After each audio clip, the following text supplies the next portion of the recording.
Hello, everyone. Welcome to another episode of Shelf Space. And yes, on this episode, we're going to celebrate the new year and also talk about the dumbfire that was 2020 last year. Now, last year wasn't all that bad. So today we're going to talk about our favorite statues from last year, our favorite TV shows and films as well. But we're going to do a little bit of venting, of course, about last year. So as always, I have my Canadian co-hosts. I have Charles in Montreal. Hey everybody, it's been too long since we've had one of our shows. Too long. Absolutely. And we've got Chris in Edmonton. Hey everybody, nice to be back. So guys, How are you doing? We're doing okay. You know, I kind of really hoped the pandemic would be over by now, but it looks like we're headed towards the finish line. So, you know, I'm feeling good about that. Yeah, I was just coming off a couple weeks off from work, so back to work tomorrow, which is a little disappointing, but feeling a little bit recharged, so that's good. How about you, Gina? I feel the same way. Just happy that it's 2021, and we're moving forward, and hopefully things are going upwards from here on. Yeah. So this is going to be more of a informal chit chat. We're not going to have any photos, but just sort of, talk amongst ourselves. We got to begin, which is sort of fresh on our minds, with Wonder Woman 1984, which I guess all of us here on the panel spent our hard-earned 33 Canadian dollars to stream this. So you guys, to start, what did you guys think of this movie? Yeah, so just there'll be spoilers in this discussion. This is spoilers. Sure. So if you haven't seen it, we will be discussing spoilers. So, Charles, why don't you kick us off? I know you had some strong feelings about this one. Well, first of all, I think the list of what was right with it is shorter than the list of what was wrong with it. Mm-hmm. So I'll start with the positive. Gal Gadot is gorgeous. She was pleasant to watch in every scene she was in. Kristen Wiig, also looked pretty good as the movie was going along. Mm-hmm. She wasn't terrible in her role. I kind of expected her to be SNL-ish, but when it came time to be the cheetah, I felt she pulled it off. I think where the movie fell apart for me was the whole Wishmaster thing. Where the Pascal, what's his name again? Pedro Pascal? Pedro Pascal. Yeah. Yeah. So when his part in the movie was completely unnecessary to me. I think if you had the cheetah find that amulet herself and turned into the cheetah from some kind of spell or curse or something, it would have been a much better movie. But this whole Wishmaster thing, it just turned the movie upside down. It made it too long. It made it nonsensical. We didn't even like the Maxwell Lord character, who is pretty much unlike anything he is in the comics. And then, of course, there's that one aspect, right? Where, we have the Steve Trevor character who inhabited the body of that guy. Mm-hmm. And, Wonder Woman had sex with him. That turned into a big controversy. And then, of course, at the end, she runs into that guy again. As if like, And he had no idea that she had slept with him. There was a Star Trek episode where Geordi on the holodeck fell in love with this scientist, and he met her, a season later. Leah Brahms, and she let him have it. She went all about how this was violating and how dare you and. Well, then at the end of the episode, she did sort of apologize for overreacting. Well, she shouldn't have. Well, because what he was doing was kind of creepy, right? So, I don't know. Yes, I do agree with that, what you're saying, Charles, but at the same time, let's face it, in the year 1984, that guy was the luckiest guy. Probably. He was, but the point is, if it was the reverse roles, it would be an absolute... shit show right now in the media and everything, right? Like they absolutely could not do that the other way around. And it's kind of the double standard these days that we live with. But I agree. I didn't think about that till afterwards, and someone mentioned it on Facebook, and I was like, yeah, that's true. That guy had no idea, and if the roles were reversed, then it would have been a real big deal, especially if it was a male director, right? Yeah. Right. So, and it did. What did it do to add to the movie? This whole Wishmaster thing. It didn't add. I don't know why they had that in there. They could have found another way to bring Steve Trevor back if they really need to. But are they saying that a Wonder Woman movie can't make it unless she has a love interest? Or can't make it unless she has a co-lead male in the movie? It could have worked with just the two women. Cheetah and Wonder Woman. It could have worked. And no one, I don't think I shouldn't say no one, but I don't think anyone would have griped if it was Cheetah versus Wonder Woman and they stayed there.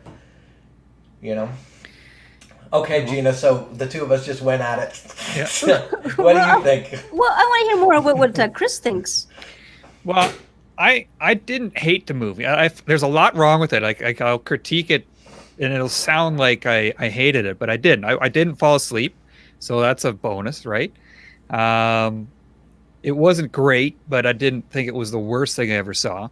The one part that really I hated was the invisible jet, where they show up at the Smithsonian and there's this fully fueled, fully operational fighter jet sitting there on the runway, and they just jump in, know exactly how to fly it, exactly how to get to and from Egypt in a matter of hours. And like that to me, just, you couldn't have come up with anything better than that, like to get to Egypt, or like that was bad. Yeah. I hated that part. I didn't find, like, one of the best parts about Wonder Woman 1 was, I think, the chemistry between Steve Trevor and Wonder Woman. I think that worked really, really well. And so I see why they wanted to bring him back. But they didn't have that to me in this one. It just felt a little bit forced. It didn't seem quite the same. And so, like you said, Charles, I mean, was it worth having him there? I didn't think so. Well, I think what they wanted to show in this one, right? Because in the first one, Steve Trevor was introducing Wonder Woman to this new world. And in this one, Wonder Woman was introducing Steve Trevor to the 1984 world, where she had to teach him to show him. Okay, I get that. Another thing that kind of irked me about this film are those scenes where she was flying. She looked like the greatest American hero, like all... It made no sense. Non-graceful. It looked weird, and the CGI it made no sense. That was one of my... Yeah, that's my wife said that. She's like, it's like she can't decide what pose to do. How she doesn't know how to fly or something. And it's like, she looks very awkward doing it. But I saw her in some interviews, like on Tonight Show and stuff before, and talking about some of the stunt scenes and how she was in this harness and they're trying to make her look like she's running at car speed on the highway. Do you remember when she's chasing the cars?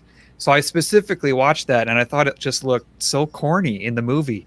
Like, they could have probably CGI'd that and had it look way better.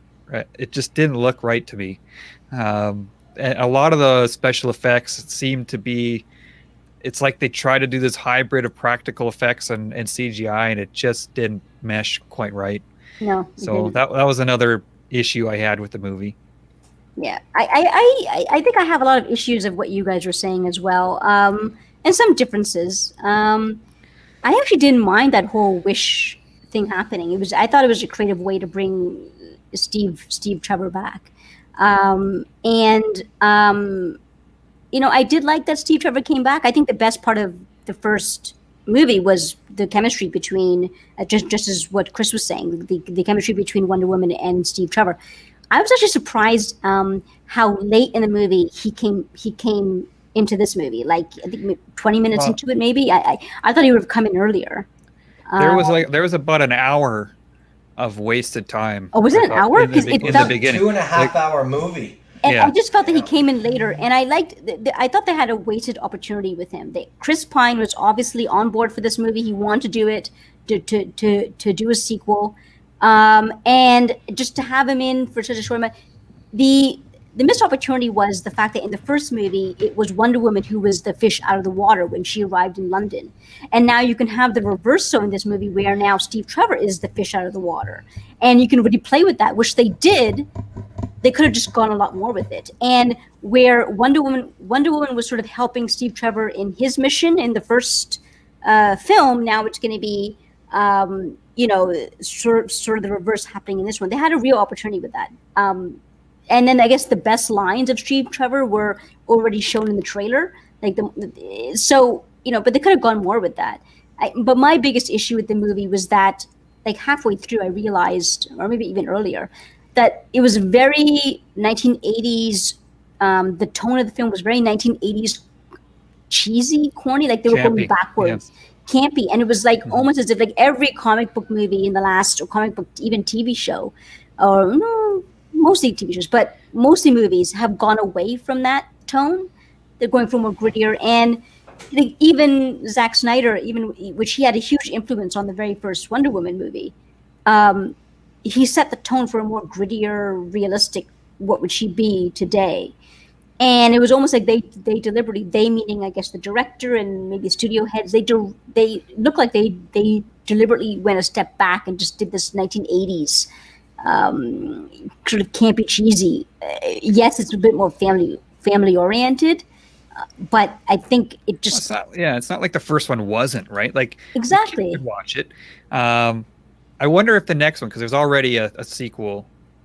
In the works, Number right? 3, yeah. So I wonder if the next one, I think it'll be more modern times, if they'll kind of go revert. I heard back. It was. I read that they were planning to do, like, it's going to be set in modern times this time. So I don't know. My other issue, the issue also with her flying. Like I do remember, partly through the film, just getting bored and just like looking at my phone and just blah blah. And then it was an hour too long. And I looked up, and then maybe 30 seconds later, I look up at the screen, and all of a sudden, she's flying in the air. I'm like, what?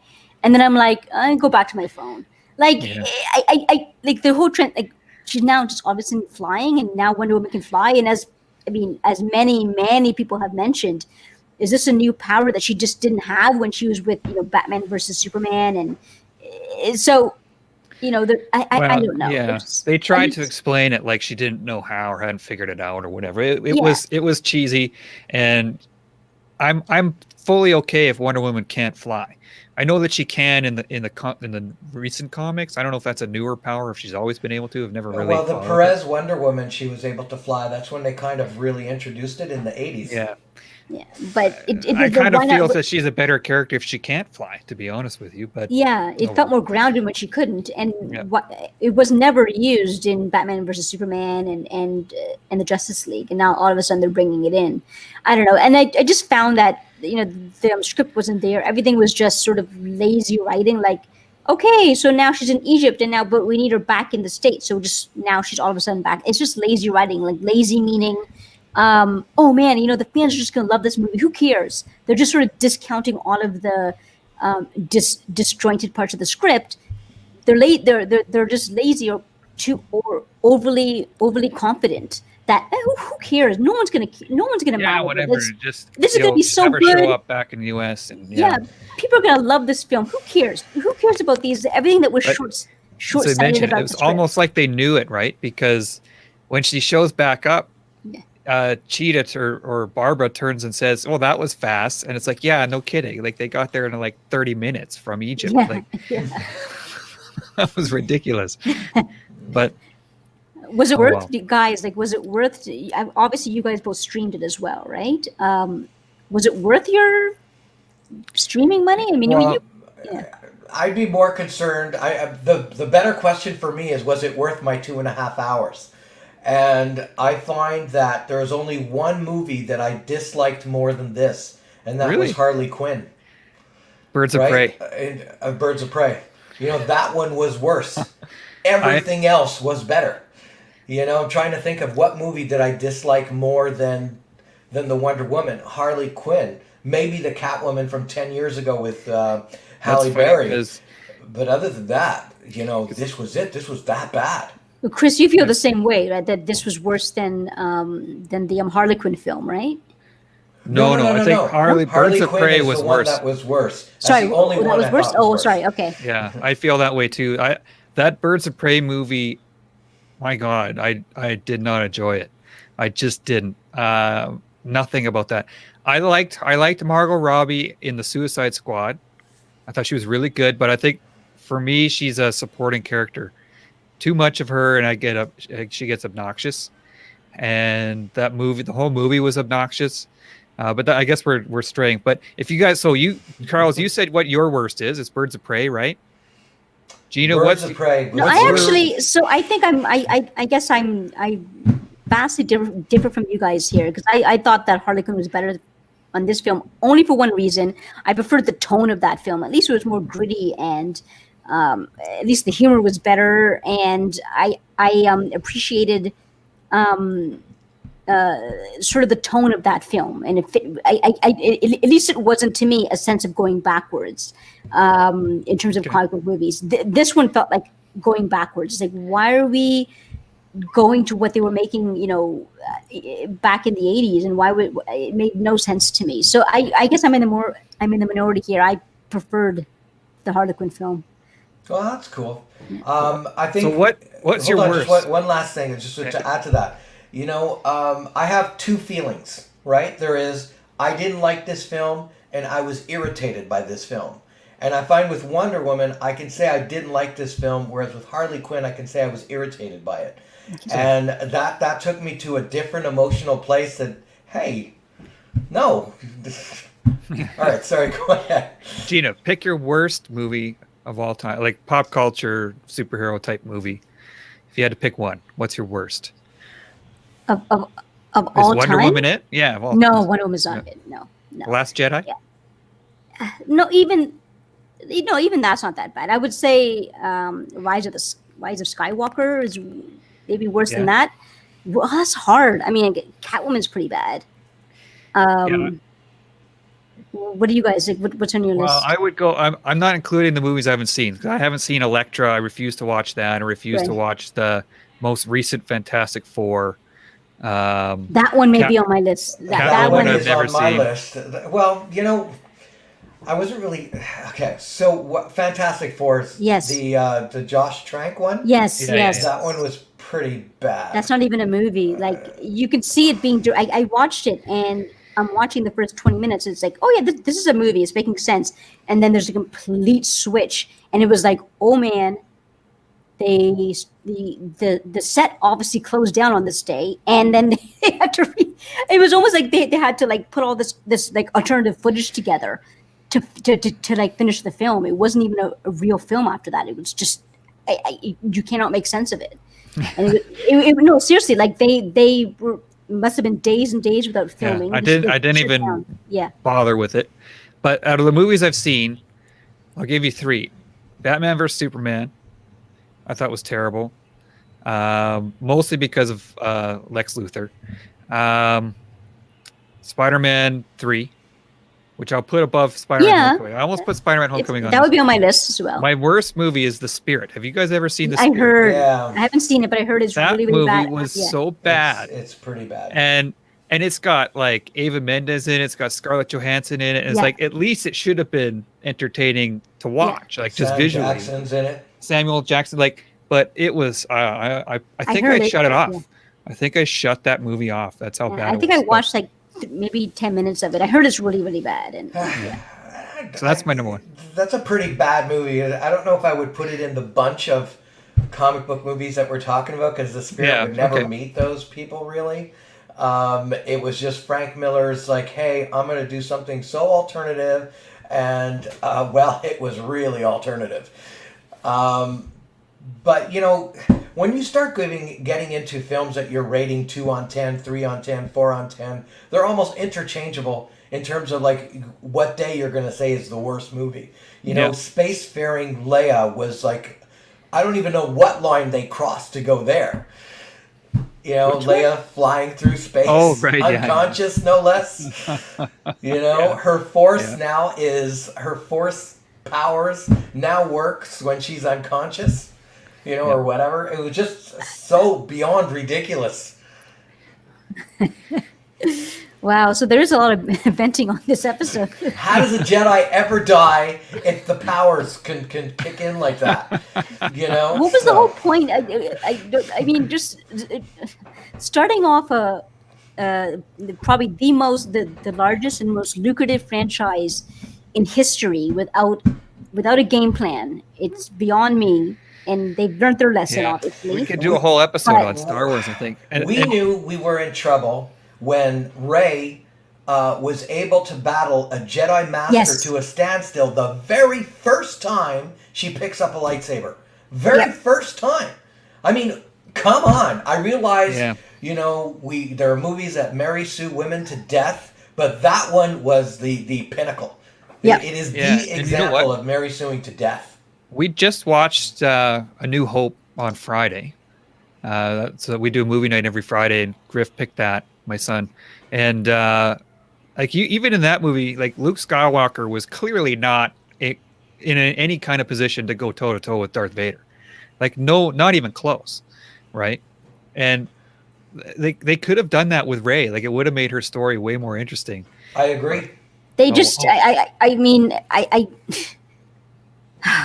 just a wasted opportunity, and I mean, because I like her. I like the actress, and the character on the surface was likable. Yeah, I mean, you know, the main characters and the actors who did the main characters, they did as best as they could, and the casting was great. It's just, I knew we were in trouble when, you know, that when I watched the first film and realized what a prominent role Harrison Ford and Chewbacca had in the film, and I was like, wait a minute, I thought they were just going to be cameos. So why are we rehashing the original trilogy? Like I didn't realize what big roles they were going to have. It was like, well, shouldn't you sort of like build up these new characters first before you enter? Like there was no need. I didn't need to see, like I didn't want to see Harrison Ford, but there was no need for him to be a major character, and same with Luke and Chewbacca, whatever later on. I didn't need to see that. I thought we were going to give me something brand new, which is what they did with the Mandalorian TV show. It's like set me in the same world, but give me something different. It's just a lost opportunity. But hey, man, some people love it, and you know, and good for them. I mean, it's great. If you enjoy it, then that's awesome. So let's move a little bit more positive and talk about our favorite statue purchases of 2020 last year. So COVID did not stop us. We, you know, I guess we all got some statues coming in, and so yeah. Why don't you guys start? What, you know, we'll just make this informal. Just what were your guys' favorite purchases? I had a lot this year. It was the year of the X-Men, right? How many statues did you get this year? I was started count as about 18. Now that doesn't include that. I had a lot go out the door as well, so it's not like I added 18 to what I have, but about 18 new ones on display. Some of my favorites that I got, I really like the Domino statue from Sideshow. That one came out a couple years ago, but I just got it last year. I really like that one. I really like the Emma Frost from XM. I know a lot of people had issues with the cape. Mine, I got lucky, I guess, because mine just fits perfectly. So I really like that one. And I like the brown Wolverine, the brown costume Wolverine from XM as well. That's with the kind of samurai-ish looking base? Yeah. Yeah, so those are some of my favorite. I also got that old Storm PF, the one that you had. Yeah. And that's a statue I never loved, and then I got it. It's amazing what you pay for it can influence how you feel about it. Because I got it for almost nothing, it seems like, compared to statues these days. And so I got harsh reality of reselling these days. Yeah, I got an amazing deal on this statue, and I got it in hand. I'm like, hey, this is actually not too bad. So you got the black, the black costume, the Mark Newman one, where she's kind of reaching up in the air like that. In her original costume, and for what I paid, I'm extremely pleased with that one too. Mm-hmm. So that's my top picks, at least for the year. How about you, Charles? I'm going to get my piece of paper here. I don't want to forget. This was an interesting year for me, and I'm going to explain why. For the past number of years, I've been like primarily a quarter scale guy. Licensed quarter scale. And this year was the first time I wanted to just branch out and try something new. And I got 3 Prime 1 third scale statues. The Huntress, the Poison Ivy, and the Batman. All 3 from the Hush collection. And I have to say the Poison Ivy is absolutely gorgeous. Too bad it's not quarter scale. But that aside, I was very impressed with how this line. It's really impressive to look at. When you get a third scale piece, when you see third scale pieces, pictures of them online, the picture is the same size as a quarter scale. The picture is the same scale as a 10th scale, so you can't really appreciate the magnificence. So I'd have to say, out of the third scale pieces I got, I would have to give it to Poison Ivy. That one was gorgeous. I'm going to get into the Huntress issues when we're in the venting part of the program. In terms of quarter scale, the 5 other pieces I got were quarter scale. Another thing that I wanted to dip in this year, just as a quick aside, is the customs. I've been kind of like keeping my steering clear from the customs world because, let's face it, we've been hearing so many negative things that it felt risky. People putting money into deposits, people taking off with your money, statues taking 2 to 3 years to come out. And then when they do come out, they don't look very much like the prelim at all, and you're kind of disappointed, and there's no one you could complain to, right? Because if you do complain, whoever's leading that license group will just kick you out and you can't buy anything anymore. So there's like this whole kamikaze outlaw component to the hobby, which is the licensing world. So I got 2 of them this year. I got a Venom one, which was okay. I could have loved it more. I'm not going to go into, why I didn't like it. And I got a Hela. And one of the reasons why I got a Hela is because no one else is doing it. And that's one of the reasons why the licensed world is where it is, because they're presenting stuff that the licensed companies aren't doing. And even if the licensed companies are doing them, the unlicensed, the customs world are presenting poses that the licensed companies would never do. Right? So I'd have to say a thumbs up to the Hela. It was done really well. It is as good as any production licensed piece that I've seen. Now, in terms of what was released, we have the Hulk, the Gambit, and Hulk transformation. The Hulk transformation, the Gambit, and I forgot to bring up the Predator. I got the Predator, which was another third scale piece, but that'll be part of my venting. That's your venting part, yeah.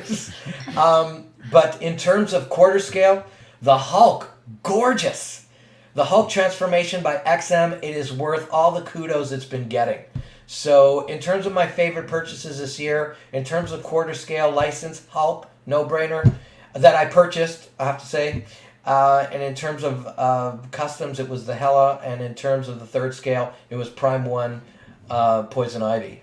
So, yeah. Any nice questions haul. about these pieces that I talked about? I want to hear about the venting later on. Okay. Gina, what'd you pick up this year? I think like most of my statues, a few of my statues got delayed, so I didn't get that many that came in. Maybe 4 or 5. I would say my favorite was the XM Studios 6-scale Wonder Woman Rebirth version. They had some issues with the portraits. XM Studios promised to give new portraits, and they did. They followed through. They shipped out new portraits. With the new portraits, I really love that statue. Extremely detailed. That would probably be my favorite of this year. I also did enjoy the Sideshow Gambit. So those are probably my 2 favorites I put on there. I had some issues with Gambit, but it was all taken care of. So those are my two favorites. Some of my most anticipated statues are coming next year, or this year, sorry. So I'm a bit more excited. Asajj Ventress. I'm really excited about Asajj Ventress. And that black symbiote Spider-Man. But I would say Ventress. I am. You're talking about the Mythos? The Mythos 5th scale. This is Sideshow's return to Mythos. It's, they're coming back on a very grand scale, and I'm really excited for that statue. So it's been a well-received line. It was just strange that they had a slowdown. It was inexplicable. Yeah. It's like they abandoned it for several years, and then, they had to, I guess they had to get a few more Batman in there, so they had to, yeah. Well, I think one of the things with Sideshows, if you're noticing, a lot of their premium formats have edition sizes of 6,000, 5,000, and it looks like that's what they're spending their attention on. And if somebody, because right now they seem to be more a distributor than an actual producer. Yeah, and so I kind of mentioned that to Gina once. And I said, I wonder, in a couple of years, I wonder how many statues Sideshow is going to be making themselves. It seems like they're more interested in selling rather than like selling other people, like you said, distributing, I guess. So that's something I want to keep an eye on with them. Yeah. But it was funny earlier this year, kind of after the pandemic really hit full swing. They released the Deadpool, right?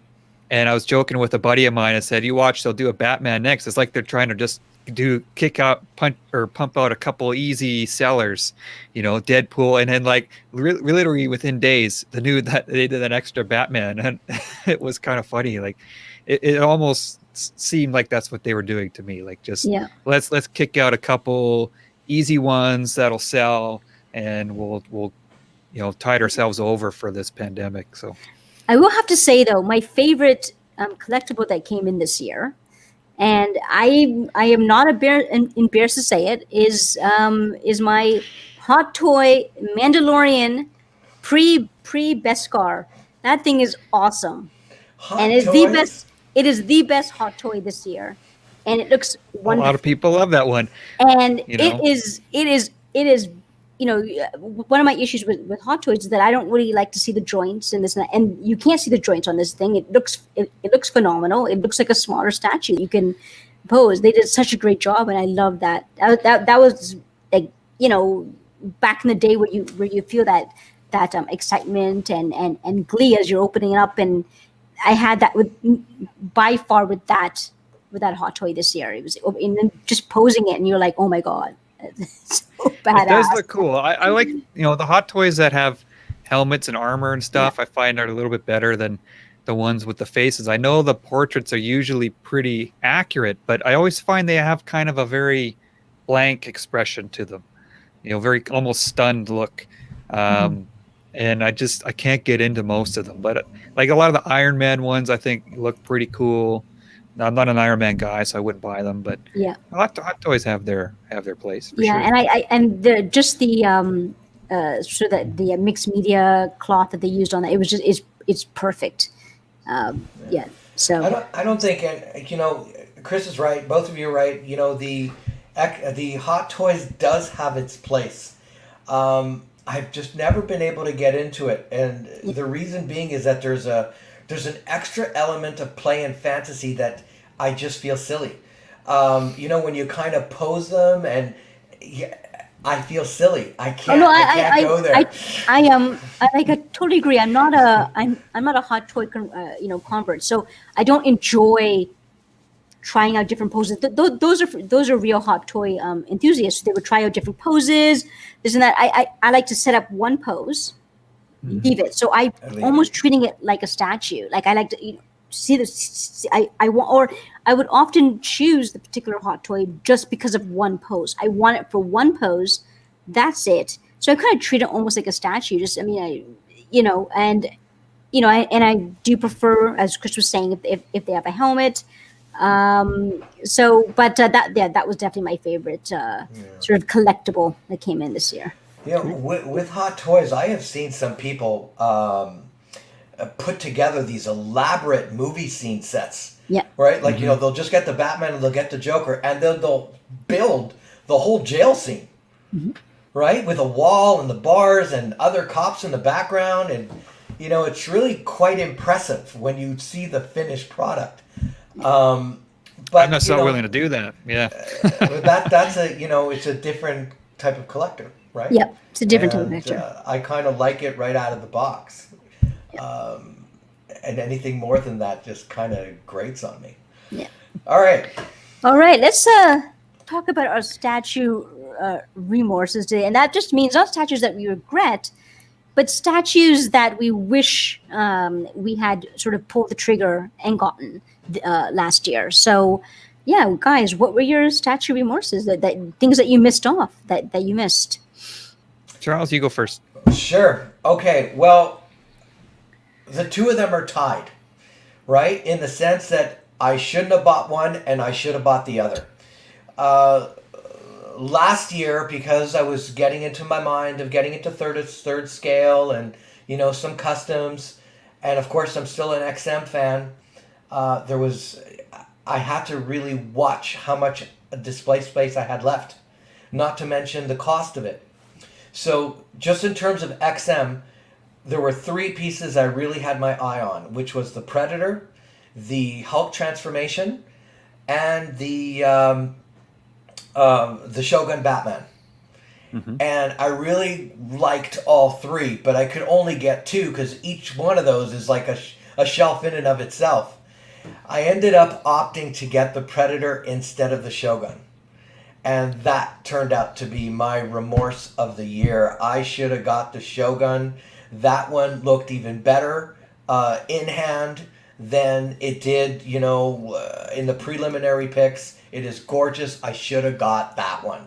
And by the time I was ready to order it, it was already at secondary market prices. And as a general rule, I don't buy pieces in secondary market prices. I just don't.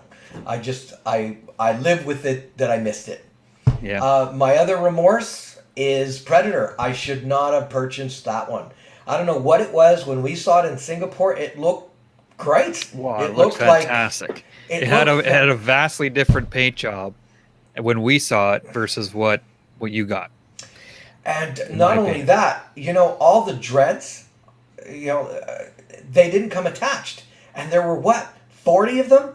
And you had to put each one in individually, right? And when you put in one, another one would fall out. I was going insane. I do not like that. I like taking my statue out of the box, bang, bang, bang, and it's done. With the XM Predator, I must have spent 2 hours getting this thing together. And then you put it all together and you're feeling like it wasn't what you hoped it would be. It was my disappointment of the year. And I sold it. I didn't have it for that long, and I'm glad somebody took it off my hands, and I never looked back. And that was, when you choose one over another, and the one that you chose was such a disappointment, it makes the remorse even worse for the one that you didn't get. So, yeah, I know. Hey, like I said, I'm a huge XM fan, and they're still, the company I buy from the most.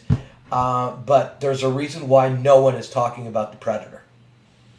Yeah, that statue did look amazing when we saw it, and I actually ordered that one too. But it was released at a really bad time for me, and you had it about a week before mine was supposed to come in, and your experience one for the team. Your experience with it, because that hair thing, I know that I would lose my mind. It would, with the hair falling out.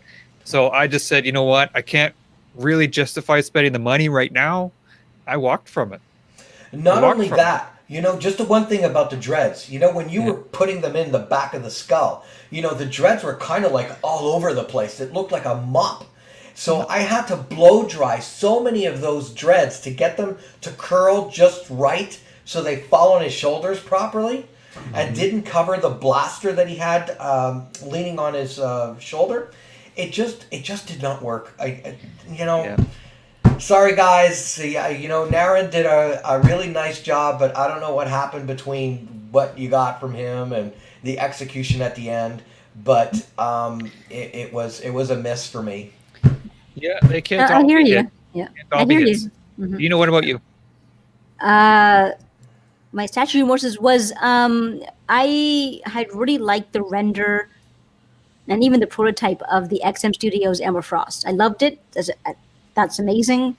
I just really couldn't justify getting it because she's, I don't have that much of of of some sort of connection to that character, so I couldn't really justify it, whatever. And then just seeing the in hand photos and seeing Chris's photos and just seeing in hand, I mean, it was perfect execution from the like original render. It's beautiful. And I just love the concept of, okay, it's a throne piece, but she's not actually sitting on the throne. It wasn't a wasted or a throne piece where it's like, well, does that throne really make sense with that character? No, it made sense with this character. She's the White Queen. It everything made sense. I just Especially love if that you're statue. familiar with her Hellfire Club background. Exactly. Yeah. It everything made sense with it. It's beautiful. I just can't, I kind of a remorse. It's still, though, I still really can't justify getting it. Just the Yeah. fact I just don't have that connection to her. To And that that's okay. But- There are a lot of gorgeous statues out there, and we can't get everything, and so we have to pick and choose what we're going to be attached to, or something we don't have in our collection yet. Yeah. So there are going Yeah. to be some misses, and that's a perfect example of when XM gets it right. It's like they're the best in the business. That one's really good.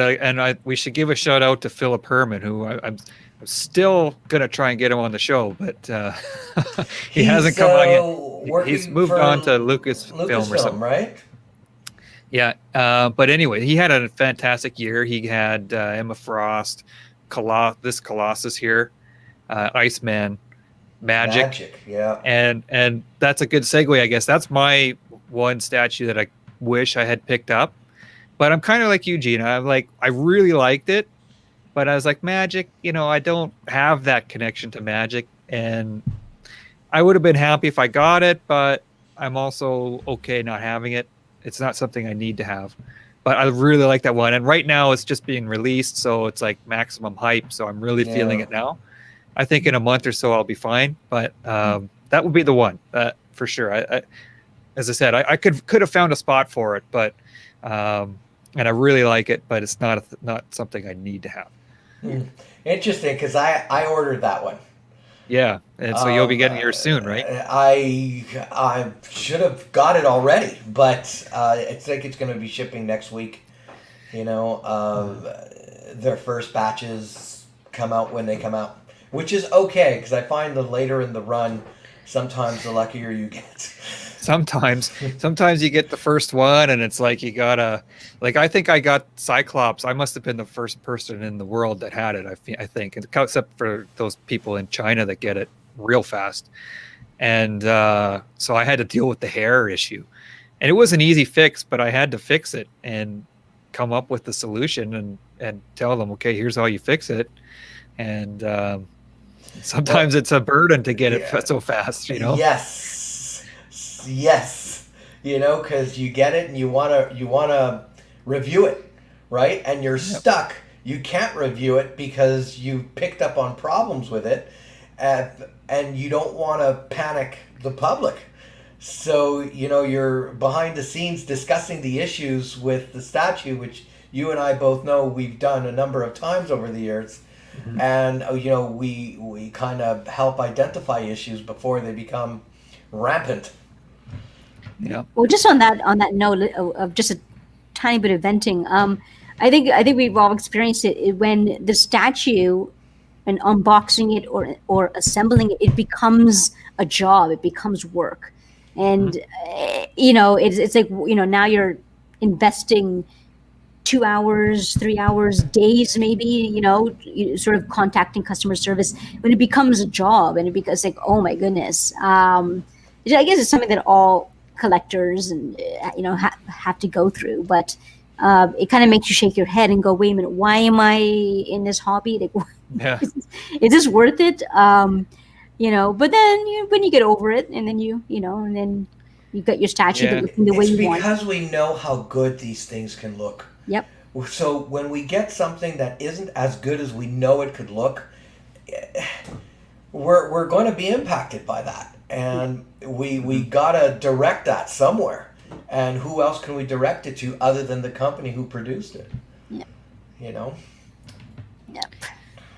All right. So let's move away from statues just for a second, and let's talk about our favorite TV series and films this year. Which, guys, I'm sure you would agree with this. That you're kind of impressive how much content we had this year, despite COVID. It just goes to show how early these shows are filmed, because we had so much content this year or last year that we really can't complain.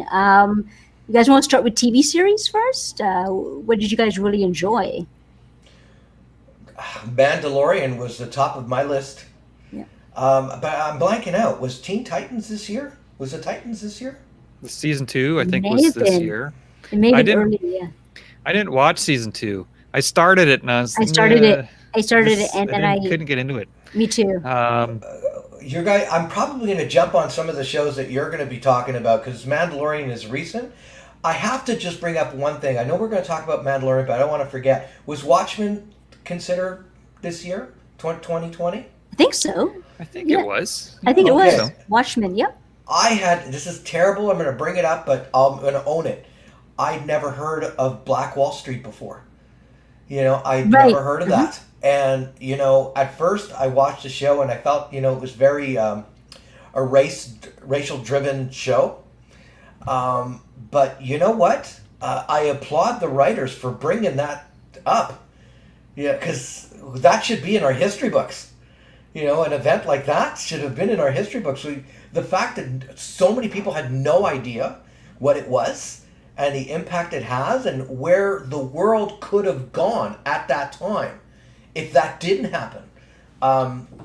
Anyway, so I applaud Watchmen for that. That was a really good show, too. I haven't seen that one.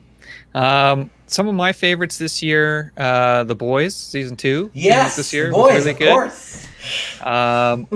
They're really, for me, the only movie I watched. Well, actually, I saw The New Mutants, which was okay. Wonder Woman, we went in depth already. I have Tenet. I haven't watched it yet, though.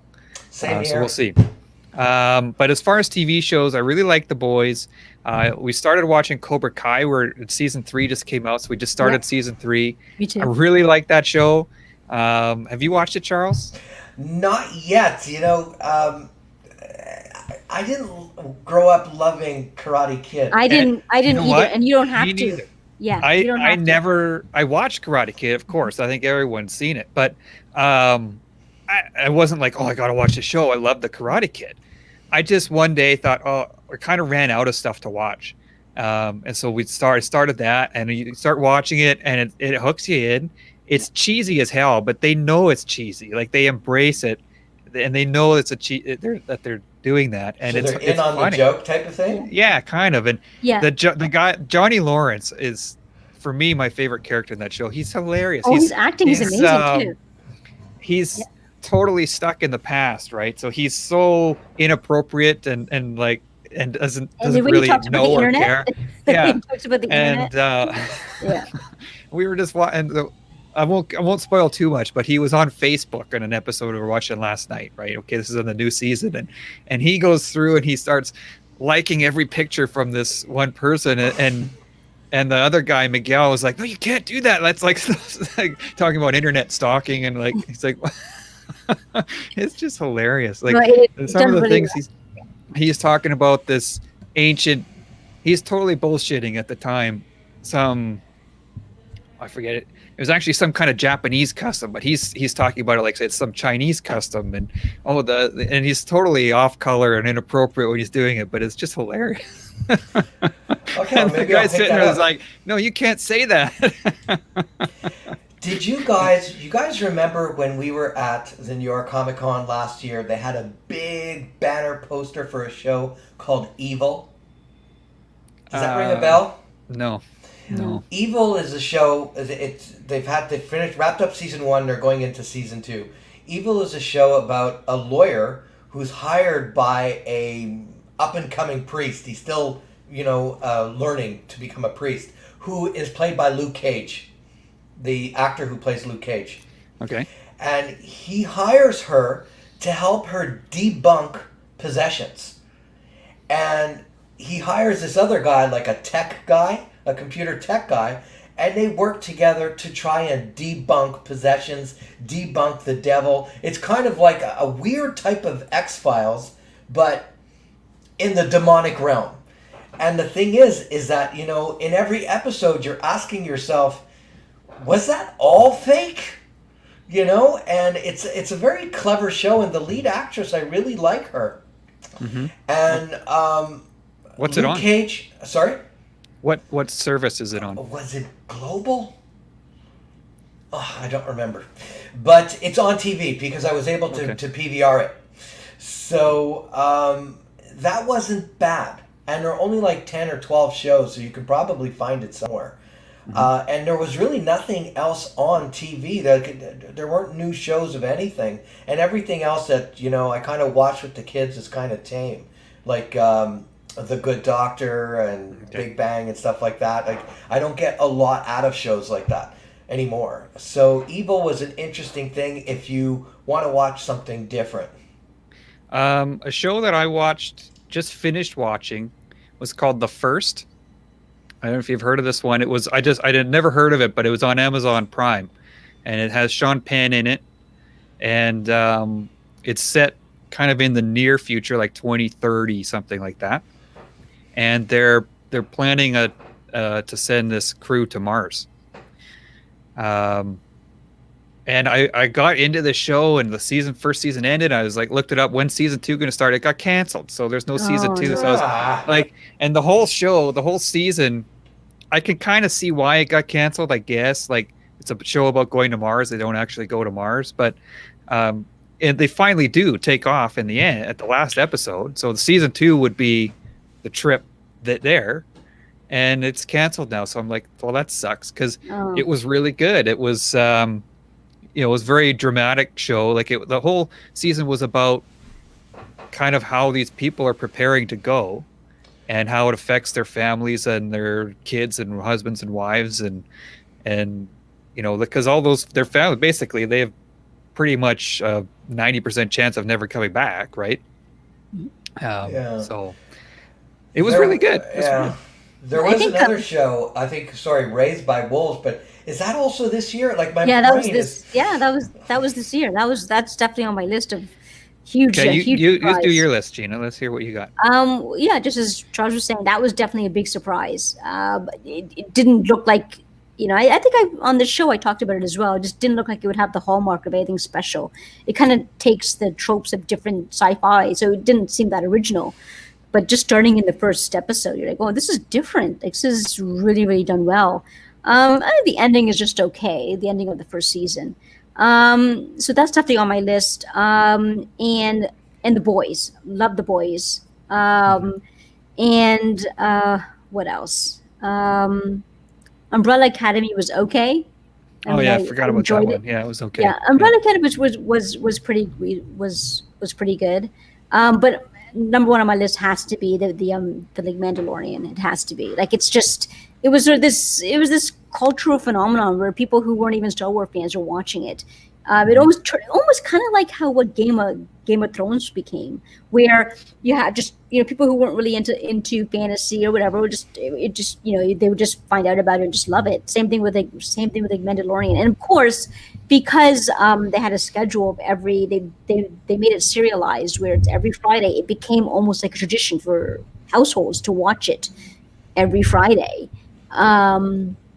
So, and then just having people just talking about it who don't even watch Star Wars, and even like where I work, like in the operating room, you had surgeons talking about it. Hey man, did you watch Mandalorian? And people in the like, and there were surprises, right? That was. I kind of wish though that, because we got it leaked already that Ahsoka Tano will be on, and I kind of if we didn't get those leaks, I think those episodes would have been more jaw dropping. if I didn't know that, like, Ahsoka Well, Tano the was Luke Skywalker was a big surprise, wasn't that was it? a big Like, jaw that dropper. was- Yep. Yeah, nobody knew that was happening. Yeah. And they kept that a secret for what, a year? That was amazing that they kept it. And Yeah. then, and I don't know if you guys had the same feeling as I did, but even when his X-wing landed, you're like, that has to be Luke, but is it Luke? And then as he's fighting with his green lightsaber, you're like, well, that's Luke. But wait a minute, it doesn't. I mean, maybe the show was gonna give you a twist. So I'm thinking, yeah, that's Luke. But I don't know. Were you guys thinking the same thing, that maybe it's not until you saw the final reveal, or were you? I haven't seen it. I haven't watched any. Oh, okay. Okay, well then I feel like I have. I wasn't sure. So I wasn't sure either. Like I wasn't sure. I wasn't sure. Like, are they gonna throw us a twist later? I mean, it could have been Leia. Who knew, right? Like, You know what I would love to see? I'd love to see Luke. The adventures of Luke as a Jedi. When we got 3 movies of that build up where he finally got there, and then we don't really get to see it. I mean, we saw it in the comics, but it would have been nice to see the tremendous amount of pressure he put on himself to continue the Jedi line. And, training Yoda, Grogu. Can I say that? Training Grogu would have been very interesting because, do you remember what Ahsoka Tano said? About his fear? His fear, right? And I like can train him. I want to limit how much I'm saying for Chris's sake. Don't worry about it. The whole series has been. So I feel like I've watched every episode. Okay, so the whole show. That'll be part of my next segment. That's my next segment too. Okay. So Mandalorian was really all about. I have to bring this baby foundling to a Jedi, and he finally does it. And the Jedi says, "No thanks, buddy. I don't want him."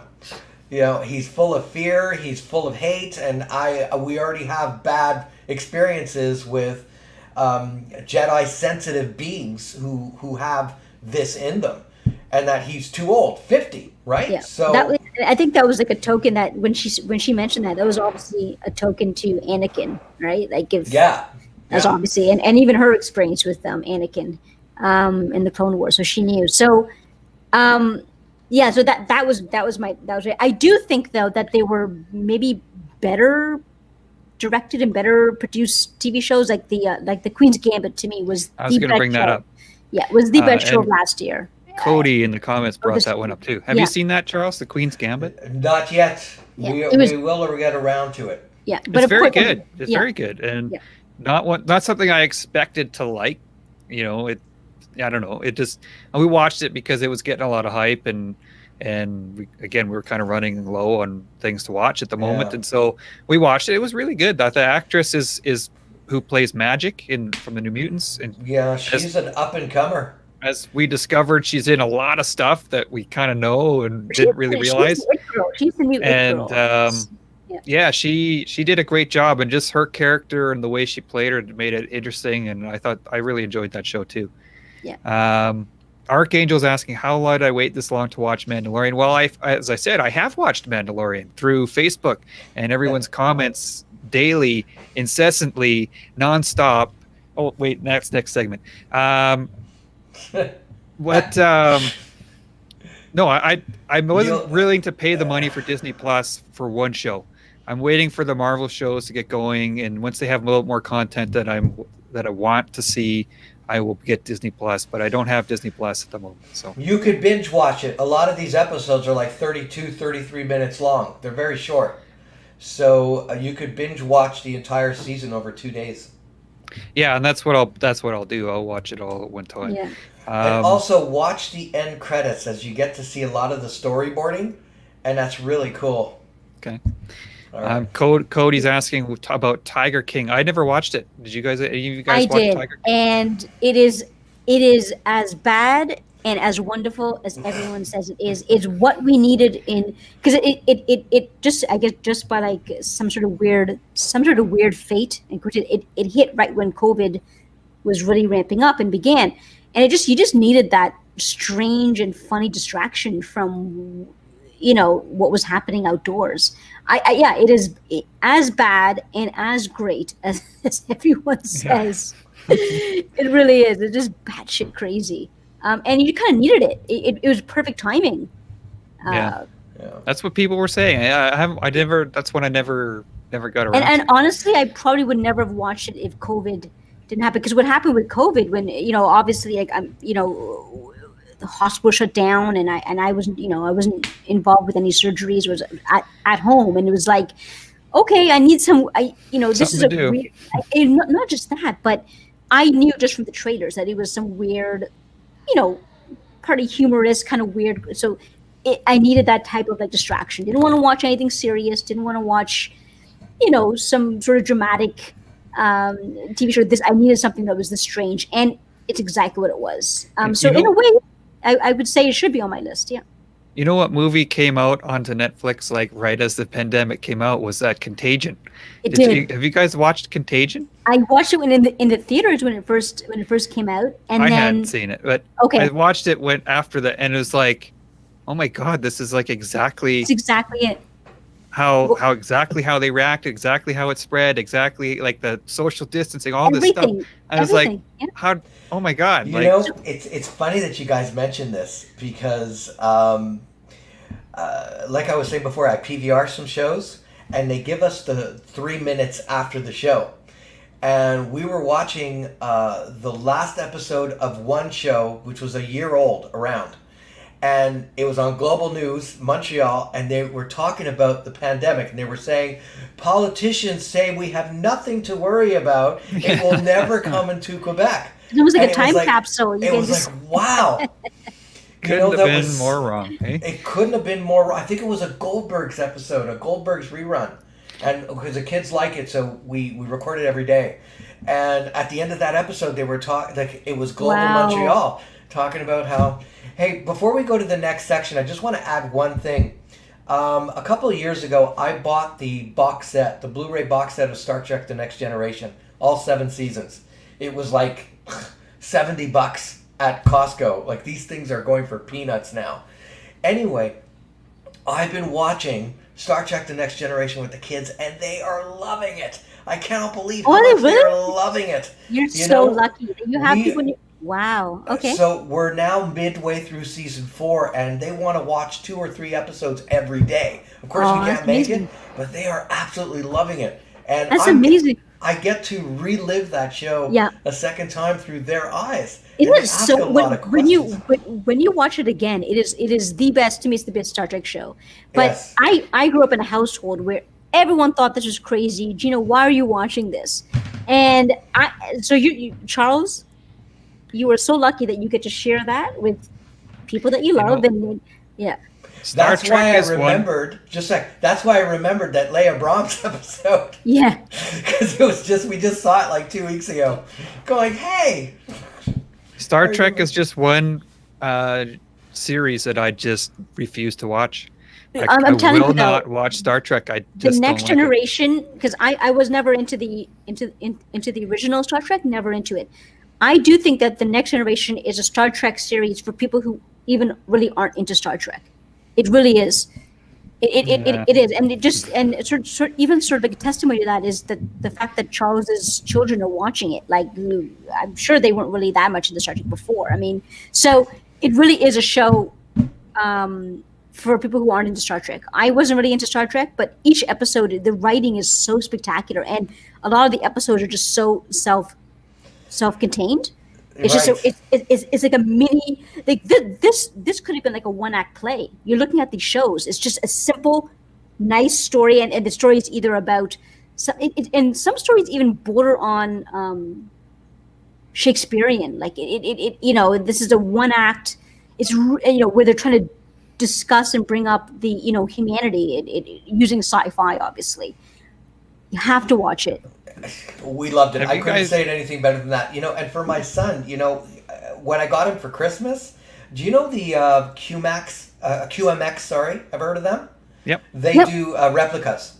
Yep. So I got him the Star Trek Next Generation communicator pin. That's and awesome. all of the ranking pins. Oh, you got how many? You think I got him an Apple computer or something? Like he loved it. I gotta want those pins. He put it on his jacket. It was like he loved it. So I have the Captain Picard six scale figure of from QMax. It's really well done. I gotta send you a photo of it.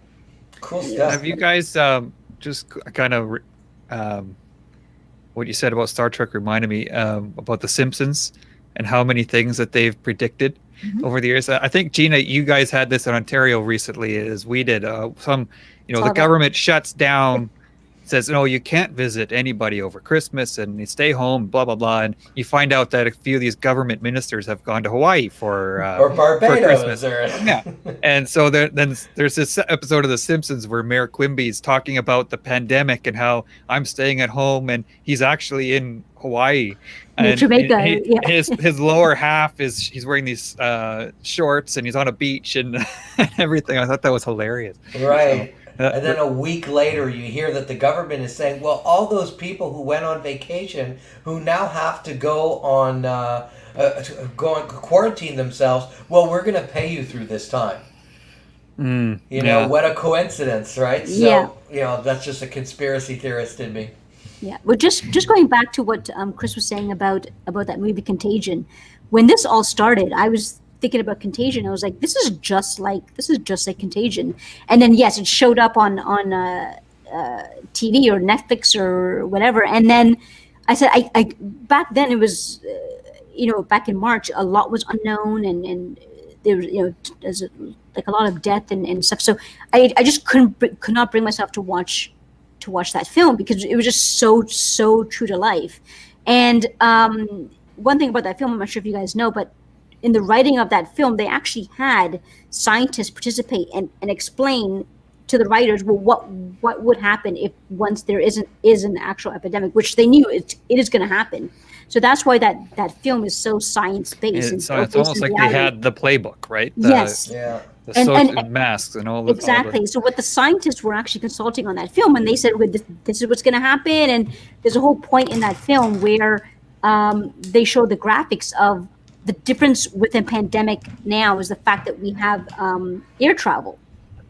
And they showed it. They showed all the graphics of why epidemic can spread. Mainly it's because now we're living in this era of travel, and now it's going to spread to where. And sure enough, that's exactly what was happening with this COVID-19. It was precisely so. But I still have not been able to rewatch that film. It's just too much of it hits. Yeah, and like how people were panicking, and obviously the film it sensationalizes it a bit, but it was like, it was sort of this equates to how we ran out of toilet paper, People were buying up toilet, panic buying all this stuff, and it's they like showed this everyone is exactly buying what everything. happened. Like it's exactly what happened. And also then they showed what was happening in the streets and people buying everything, but they also showed too that half of the film was now the race to get a vaccine.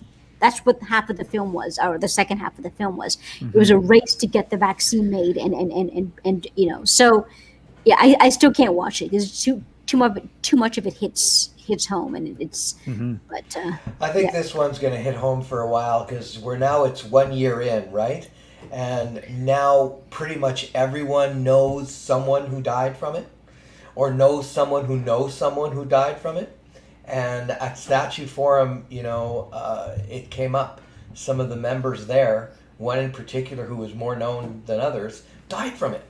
He caught the virus and he died. So it's let's hope that 2021 puts an end to this. Yeah. And we move forward, and we don't have anything to do with something like this again. Yeah. Hopefully. All right. Hopefully, fingers crossed. All right. Okay.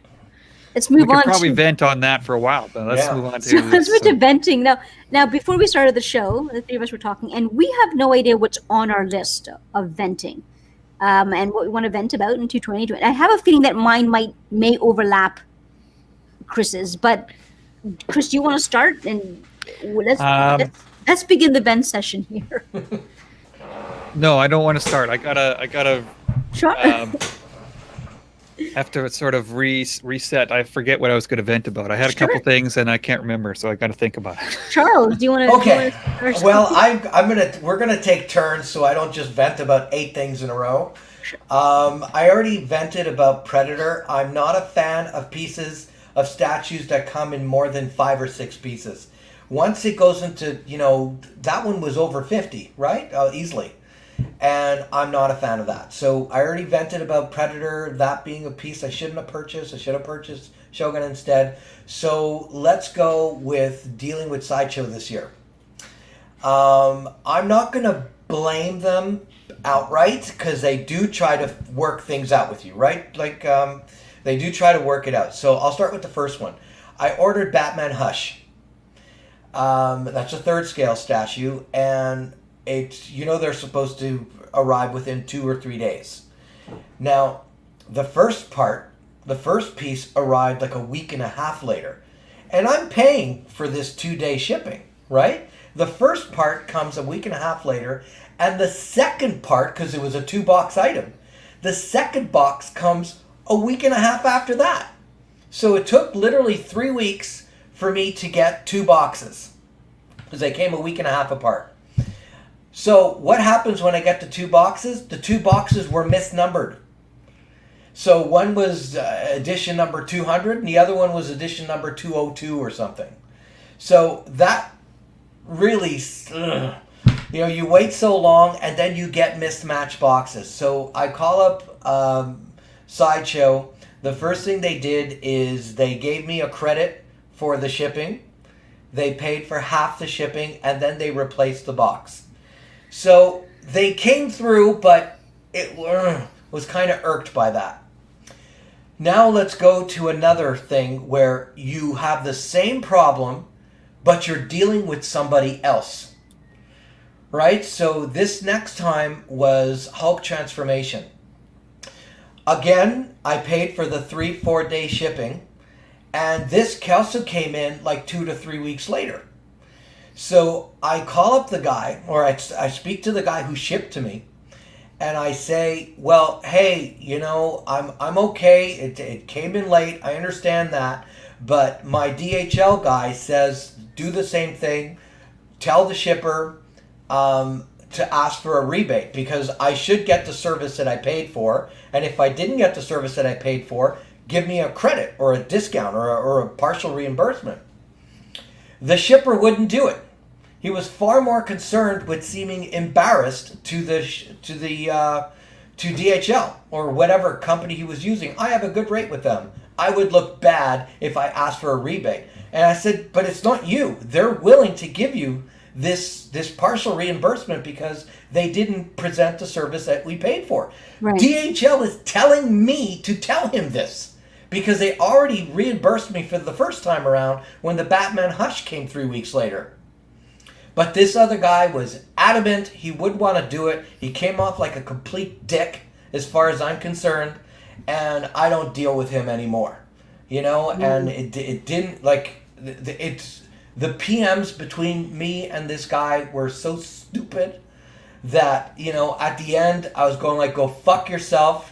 I'm done with dealing with that kind of bullshit.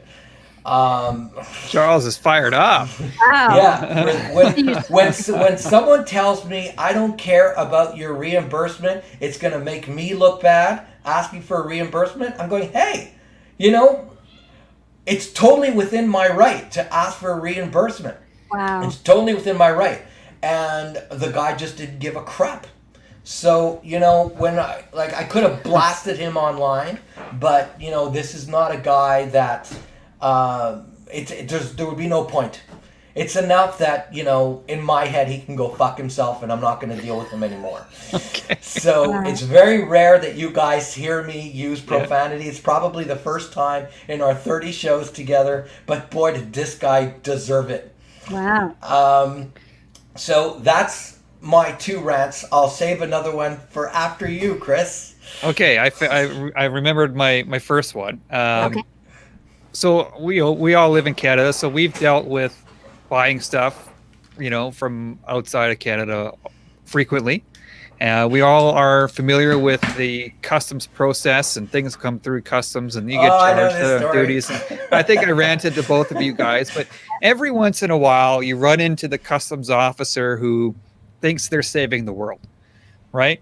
Who thinks that they are just, protecting the sovereignty of our nation by opening up our statues and disputing what's on the commercial Customer invoice. And I have no control over the commercial invoice. That's on the shipper's end, right? I don't put anything on there. So the guy put on there that it was like broken or something like that, right? And I didn't ask the guy to do this. He was doing it to try and get it through customs for me, right? And ultimately, I got selected for random inspection, and the guy opens it. Oh, it's not broken. And so it started off this whole like war between me, and it was shipped through UPS. So I had to go through UPS, and they had to deal with customs, and back to UPS, back to me, and it was just days and days and days of this back and forth, trying to get this guy satisfied with what was on the commercial invoice. And I'm like, I'm just like, you know what they're after, right? They want their duty and tax, right? Everyone knows it. We all know it. So just send me the bill and get me my stuff. Like, quit beating around the bush. I was just furious with these guys, and you can't deal with them directly. No one will phone you. Like, you could probably get it worked out over the phone in 10 minutes, but it's just email back and forth and back. Oh my God. Like, this guy just, no, that's not broken. It's like, well, how do you know if it's broken? Like, it's a collectible item. It could have been broken and repaired, but to me, that's still broken. You don't know. You're not a statue collector. So how do you know if it was broken? And what do you care what I paid for? Or even repaired. You know? Yeah, exactly. Like I had to phone customs, and I was trying to explain to them, like, if it could be a fingernail broken off the thing. That's still broken. He's like, well, it's not smashed. That's like, so what? But smashed is the only definition of broken. They have seized my item because of semantics on the definition of the word broken. Yeah. I was like, are you allowed to do this? Like, this is ridiculous. You've already opened the box. You know exactly what's in there. And I even sent them, like, said, here, you want to charge me for the full retail value, like the tax? Here it is. Send me the bill. Like, just get me my stuff, you assholes. I was just furious with these guys. Like, Curtis Ness. Let it out. Let it out. I was. And if you're wondering what it was, this one here. It was a Sabretooth, the Sideshow Sabretooth. I bought it off a guy out of the U.S. who was great. Like, the seller was great. He helped me out because he had to redo a lot of the paperwork and stuff. And, wow. I was gonna wear my Canadian border agency. Oh yeah. Okay. Wow. These guys. I've had another experience with them, but it was held in Winnipeg, so I couldn't even go down there and settle it. Right. I had one held in Edmonton a few years ago. It was a Sume statue, where I got it on sale. Like, they sold it to me for like half price. And this guy, looked it up and said, no, it's this much. How did you get it for this much? It's like, what do you care how I got it for them? It doesn't matter. So I went down there with my receipt, and I actually walked out of there paying less duty than I had originally. Because normally this was with DHL, you pay it before it even gets into Canada online, right? So I actually walked out with a refund. So, good. So there. Good for you. So there, yeah. But usually they, I think the rule is that it doesn't matter what you paid for it. It's they charge the taxes on what the current market value is. So they could have, they could have been a real hard ass and expecting you to pay the duties on the full price or whatever. Basically, it's like whatever the market value is. So that is it market value or retail? No, I thought it was the current market value. So like, for example, if it was a car and it was a 2005 Civic Honda, whatever. If that's worth in today's money $10,000 now, they would look that up and see how much it's worth. And if you paid $5,000, I think they would still charge you the. Yeah, they can pretty much do whatever they want. They can. Yeah. If it's a collectible item and they think it's worth more, they'll charge you more. If you paid less than what it was retail, they'll charge you retail. So they do whatever they want. Yeah, they do have that kind of carte blanche power to sort of decide. Yeah, they do. That's a shame. That's pretty frustrating. I'm kind of lucky. I haven't really had to deal with a lot of customs BS over the last 25 years. The trick, I'm not saying that you do this, but the trick is be as honest as you can on your customer invoice. Right, but I don't fill that out, right? I understand that, but we're still subject. You know, if you're the guy, you know, driving the getaway car and they're inside robbing the bank, you're still part of the crew. You know, still part of the entire transaction. I get it. So yeah. that's what I find. I find that when I'm hearing about people getting stopped when online people are bitching about it, and then you know, then they tell you that they valued a statue for $50. I mean, like, come on. You know, like, I'm not saying you did that. I'm just saying that usually happens. Even if it's red flagged, you know? The thing is, the guy, like, that's what they were after. And we all know that's what they were after. So just send me the bill and let's get the thing moving. Like, it's like he was just trying to stick it to me. And it's like, I have no control over what's on this invoice. You know? Well, you know, a lot of times it really, like you said, it depends on who you're running into. Like, I remember one time, this was around the time of the first Lord of the Rings movie, and I picked up some sword replicas. You know, the sword of Boromir, the shards of, oh God, I forget the name now. But I came back with 2. And I was going to replace it. I was going to pay my customs fees on it. And the guy didn't even want to look at the bill. He goes, how much is it? You know, and I said how much I paid. You know, because I did get it at a pretty good deal. He didn't even look at my receipt, nothing.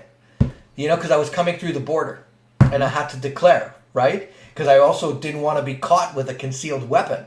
Didn't even want to look at it. And then when I got the bill, you know what he put it down as? Pottery. Well, that's good.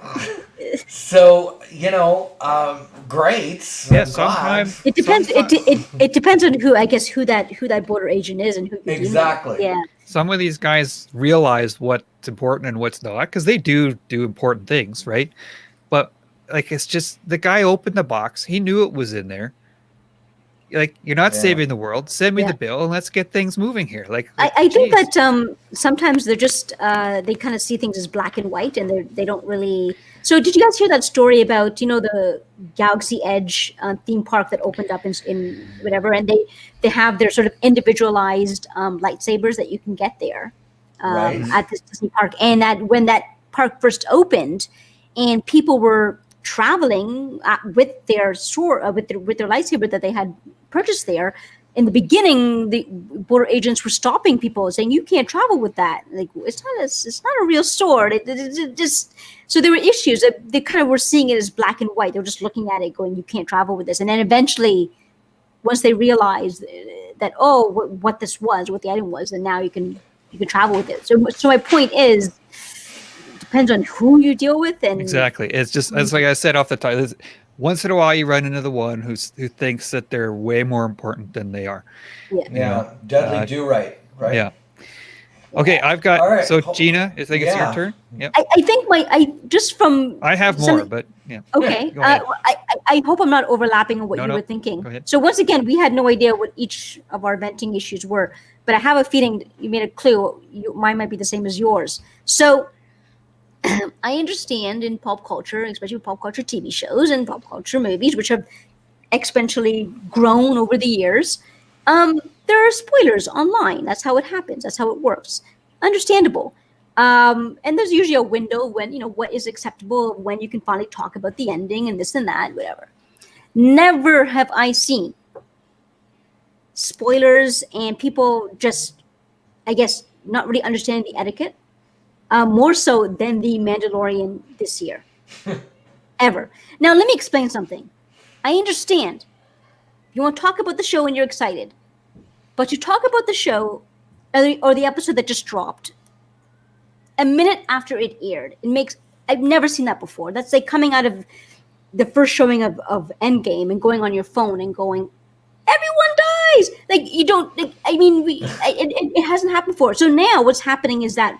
With the Mandalorian, which drops at midnight Pacific time, people were staying up and watching it. Great for them. They would watch it at 12 o'clock Pacific or midnight Pacific time. Mm-hmm.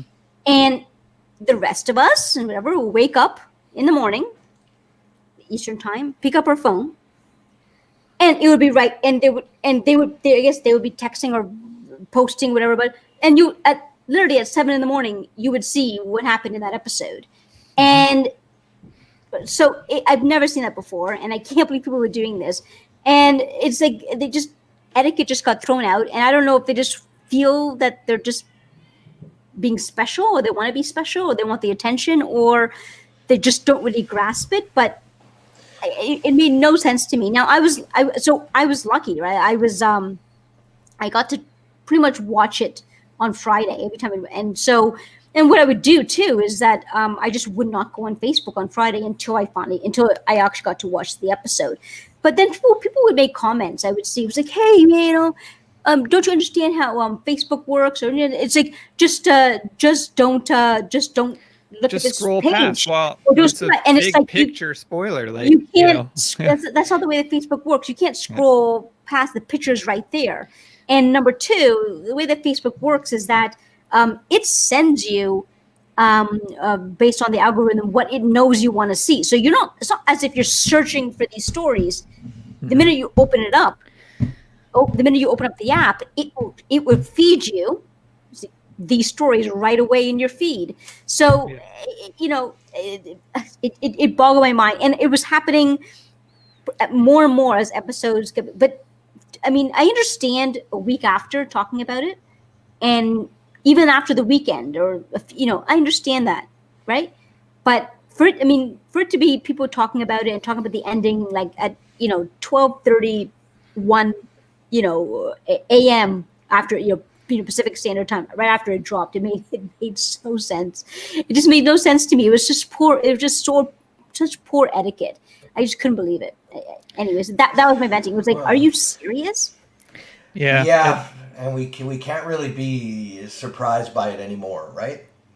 But even with Endgame, that didn't happen. When Endgame dropped, I mean, people were excited, whatever. But they're not. I mean, literally, like on the first showing, you see people doing that. On the first early preview showing on a Wednesday, people weren't doing that. I think there was more policing with Endgame. Yeah. I think people would jump on them, but not everybody was watching Mandalorian, and not everybody, and it was like a weekly thing. So yeah, I mean, basically, this was happening more on this season than last season, for sure. And it just became like I just don't understand why people would be doing that and wanted to talk about it at 12:31 p.m. right after they watched it, whatever time it finished. So, it just that just killed me this year. It's like I've never seen that with any TV show or any movie that quickly, like literally. I get, and now they're just figuring out that are we all waiting up to watch at the same time? No, it doesn't work that way. Not in a TV show, but they did come down hard on Wonder Woman pretty quick. They didn't waste any time. Talking about that one. Well, people didn't seem to mind, eh? So when it came to Wonder Woman, it was man, kind of unanimous. Tell me everything. We don't give a shit. It kind of sucks. I will kind of piggyback on that a little bit, but I'm just sick and tired of the Mandalorian. I am tired of it. I don't want to see it anymore. I'm sick and tired of the child, or whatever the hell his name is. And he looks like a little green testicle with ears, and I can't stand looking at him anymore. And I'm just tired of the man. I think the weekly thing, it's like it's nonstop. Like you said, people talking about the Mandalorian the minute the episode comes out, and then right up until the minute the new episode comes out, and as soon as that's done, they start over again. I'm just tired of it. Get lost. The Mandalorian I'm glad that's not coming out again until Christmas, because I want a break. I haven't watched a single episode of the show, but I need a break from the Mandalorian. I'm sick and tired of it. The Mandalorian? A show you didn't even watch. I haven't even watched it. I think that part of the explanation for this is that there wasn't really anything else on. That's true. There weren't movies to watch. You couldn't even bitch about work. You were stuck at home. So, it gave some people something to do and something to talk about. But even then, that would explain why we were all watching it. It doesn't explain why at 12:35 a.m. in the morning someone is going to be, and people have to. I mean, it made no sense to me. Like, I understand a week later talking about it. Like even in the operating room where I work. Like, I mean, I was talking about Luke, and someone's like, why are you mentioning Luke? I mean, it's been 2 weeks. I can talk about it now. I mean, if people here haven't seen it, they're not going to watch it. I can talk about it now. But my point is, at 12:35, I have never seen that. and I don't even know why we're doing that. Like, do you want the attention? Do you want? I don't understand. That's part of it. They want to be the first one, and that's probably part of it.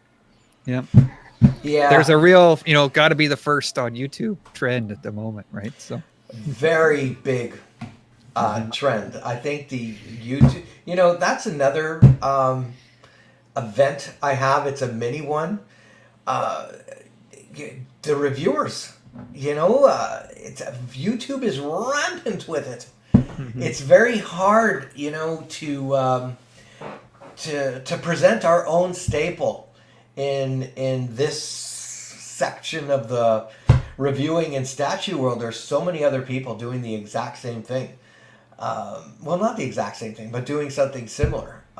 And everybody does it for their own reasons. Yeah. Well, just going back to what Chris was saying about being first. Like, I would see with the Mandalorian, they would have the spoiler in their thumbnail, and it's like, so they would have Ahsoka Tano, and they would drop their video, which is great, but they'll drop the video at first thing in the morning. So it's like you just spoiled it. Like, you just have it there in your thumbnail. Like, there's no way that someone could not have could have sort of skipped that. Like, you have it in the photo, so in the thumbnail, so you're not going to. So I don't.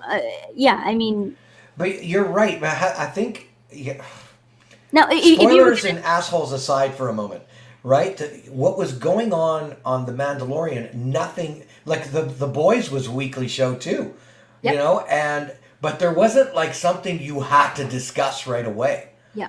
Whereas The Mandalorian, when you saw characters from the cartoon show up, or Luke show up, or Grogu was finally named, this was big news. Big reveals that really didn't compare to anything else going on TV. So, I think you jumped on a really good point there, Charlie. I think the reveals on The Mandalorian were so much more, for maybe for lack of a better word, pleasing. Like, it was more. We didn't know that we wanted that until we saw it. It was more pleasing than any other show. Like, these types of reveals, we didn't know that we wanted that until we saw it, and we're like, oh my god. And there were big ones, from Boba Fett to Ahsoka Tano to the name of the, When he came back, did you see him kick ass? That scene by Robert Rodriguez, who directed that, give him credit. The action scene of Boba Fett coming back. Sorry, Chris. I just see the Boba Fett coming back. Yeah, we forgot you're there for a moment. Yeah, don't worry. I feel like I've seen that episode. I'm not going to give anything away, but I'm watching the action. I'm like, Boba Fett's back, which everyone knew. By the way, they actually announced before the show the season started. They already announced that Boba Fett was coming back. But watching that action scene, and you're like, oh, he's back, and then near the ending of his action scene, I was like, what did I just see? What did I just witness? Oh my goodness, do you feel that they kind of redeemed the character somewhat? Because he went out in a pretty cheesy way. Completely redeemed him. Yeah. It was like, you see him kicking ass, and you're like, oh, this is cool, he's back. And then it wasn't until a third into it, I stopped and like, what am I watching here? Oh my god, the action was like, he was on a rampage.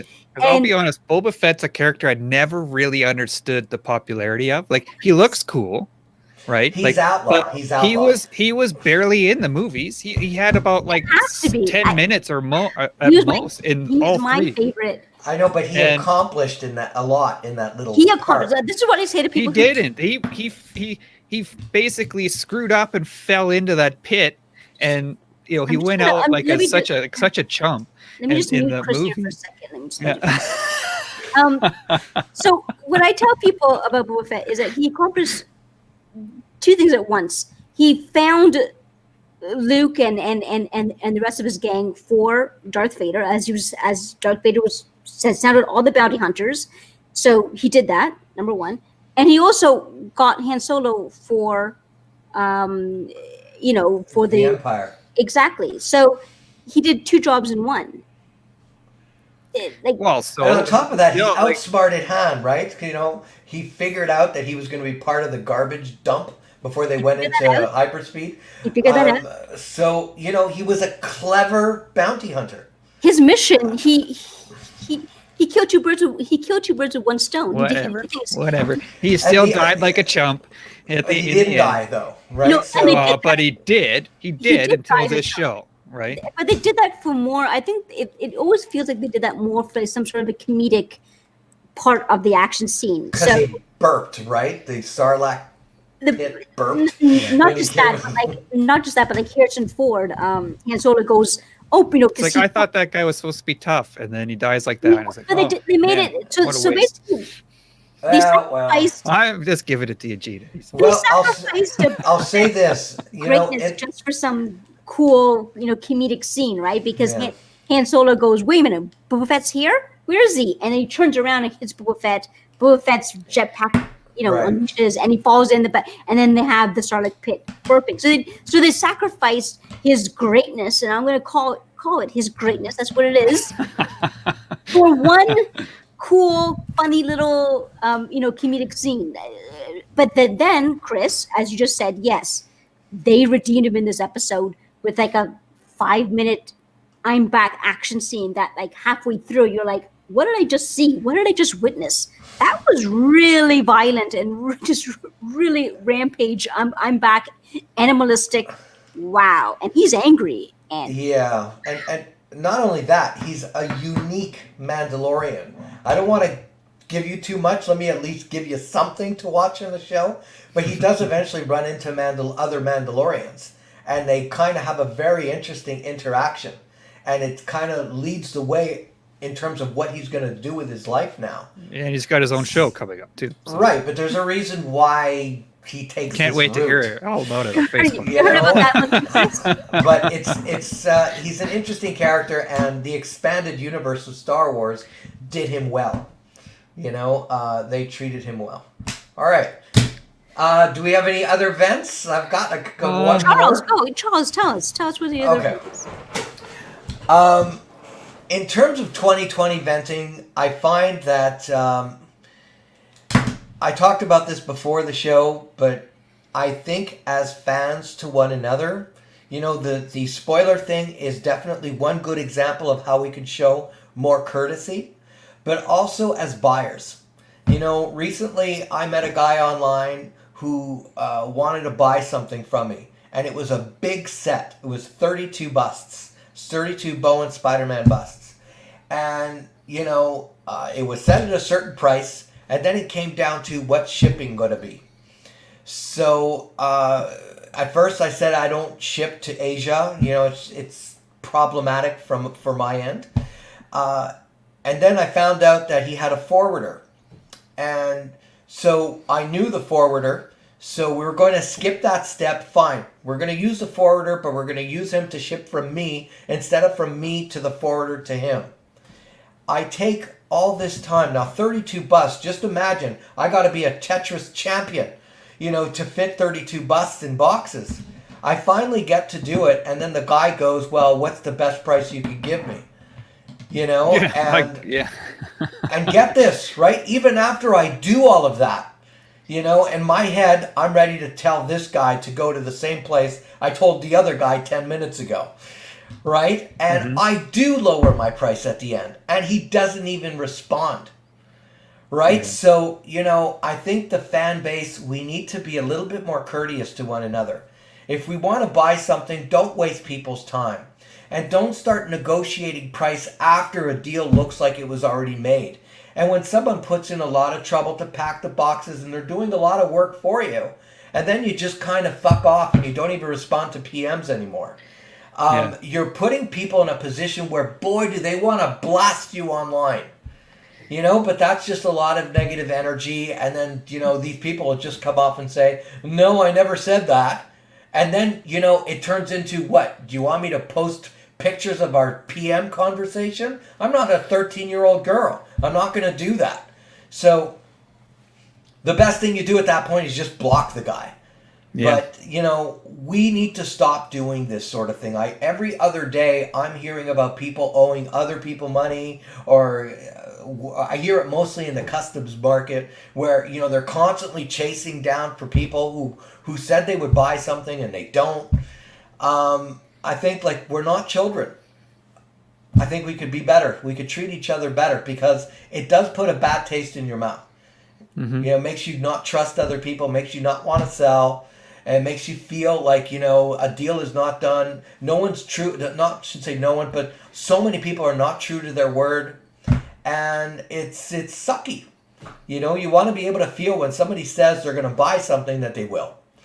And that they're not going to start asking for different prices, or, you know, feel like you're screwing them or somewhat. Anyway, so that's my vent. My vent is a general one on the fan base. Shape up, you know, let's be courteous and cool with each other. Yeah, unfortunately, until you have the money, it's not sold. And realistically, until they have it and don't complain about it, it's not sold. Right. You know, that's the unfortunately what we're in. Yeah. And, you know, even when you do all that work for them, you don't even get a please, and you don't even get a thank you.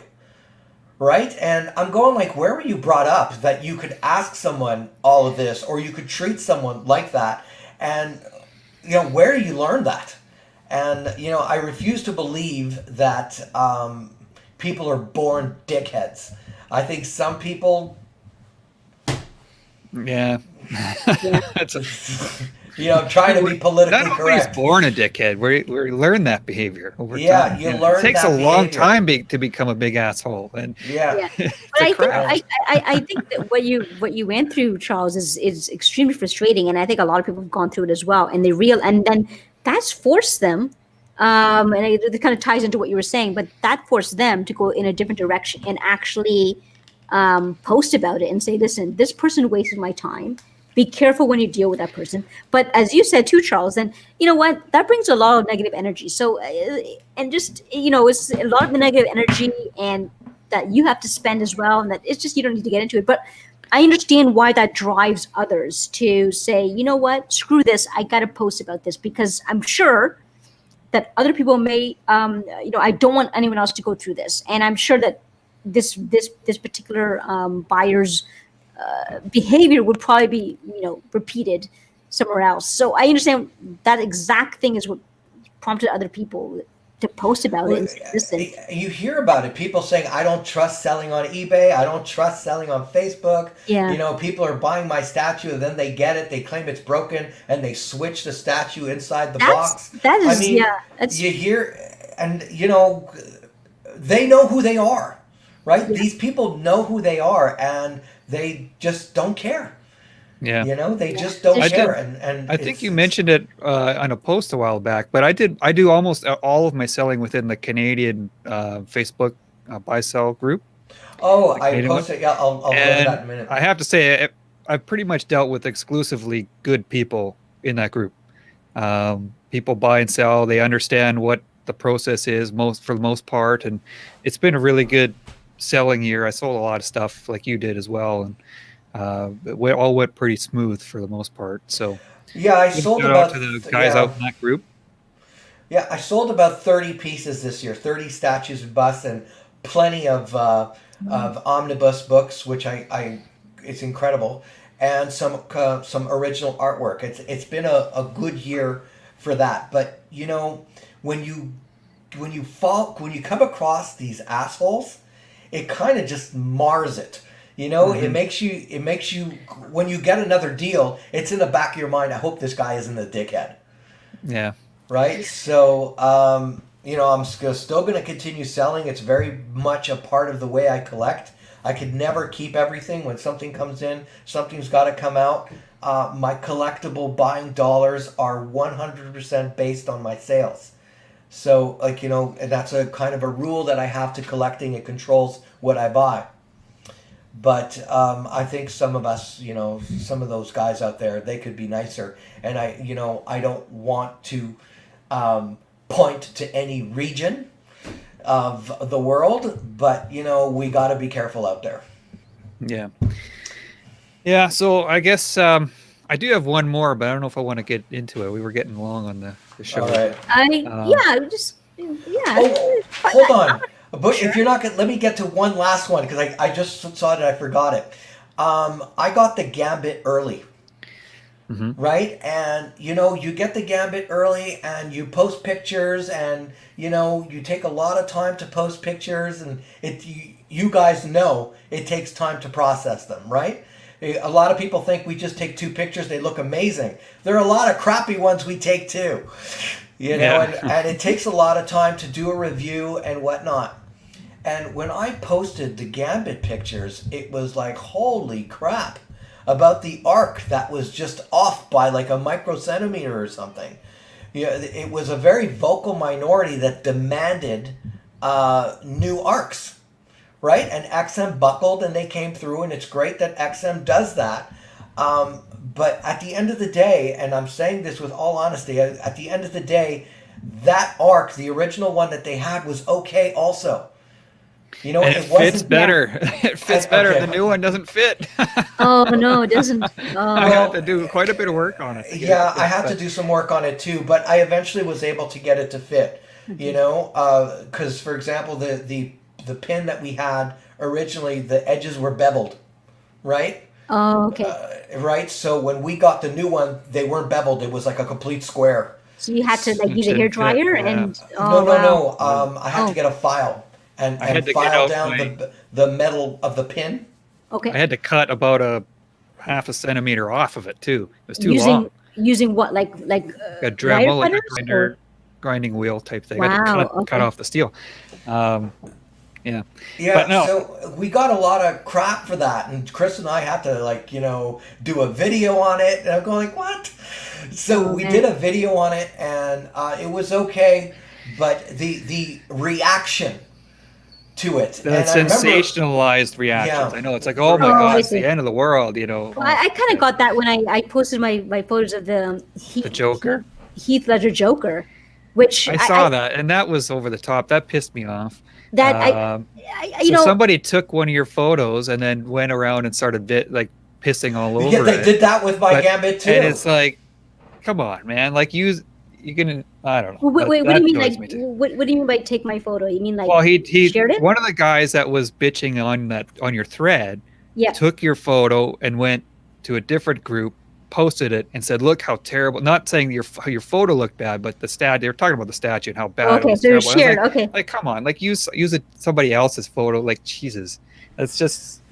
Think about what you're doing. I don't think it's. Yeah, I mean, I don't think it's a perfect likeness, but I think the reaction was way overboard. Like, I don't think it's that bad of a statue. So, whatever. The thing is that it worked, right? The reaction worked, and XM buckled, and they gave them what they wanted. But this was one of those things where it was. I felt it was overblown. Was the replacement arc better? It was marginally. It was marginally better. But it's the precedent, right? Yeah, like this is a precedent that will be used against them at some point when something is not perfect. Yeah. Yeah. Yeah. I guess. I don't know if I want to my last thing, like Charles, you kind of touched on it, was YouTube in general. And really it's YouTube that I think that is my beef. Their algorithm, their content, I'll call it content for content's sake, drives me nuts. Like people pump, and not just statues, like just YouTube all over it, pumping out videos just to feed the beast. And so much of it is crap. Like, I don't care what you had for breakfast this morning or whatever. Like Gina, we were talking about that a camera settings video. Yeah. Right. By this one guy that puts out a technical photo. Videos. Yeah. About gears. Yeah. About a camera the two of us just bought. So I'm looking, for settings and things like that. This guy says it's a camera settings video, and it was anything but a camera settings video. Oh, no, it was him about him paying for like 5 minutes. 10 minutes. The first part was him opening boxes of crap, and then him going to get a sub. And it's like, what is that? Yeah, That's crap. The video was absolutely about camera settings.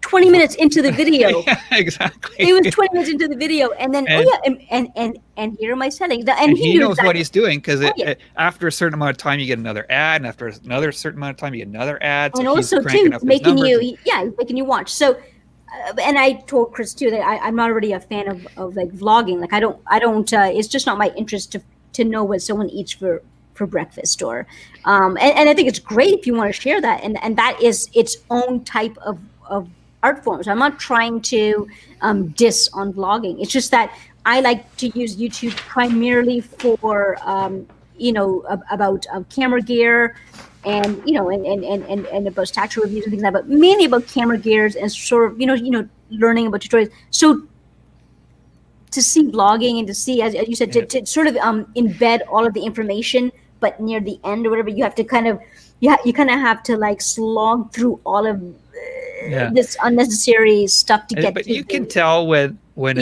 somebody's just putting in filler, and it's the filler that drives me nuts. It just Well, but they're sort of being forced to do it so that they can keep their channel exposed. It's and as you said too, Chris, it's about feeding the algorithm. So that's a YouTube generated problem. There's something else going on here, right? Like if you put a 20-minute video out there, there's more commercial breaks, correct? Yes. Now they get some kind of something because their YouTube channel, it enables them to have commercial breaks because of the numbers that they get. But you're not getting that much money. You don't make that much money. It's not about the money anymore. It's about the commercial breaks and the whatever, the big number of subscribers. So if you put a 20-minute video, you're going to have more commercial breaks. Mm-hmm. So, and also we have to understand that some of these people, I don't think they work. I don't think they have full-time jobs. So there are some people that are going to just put out more content. And like I said, it's not the creators that I have an issue with. It's YouTube that's sort of making you do it, in a way, because these people, you want your channels to be relevant and stay, getting exposed and stuff, and that seems to be the way to do it.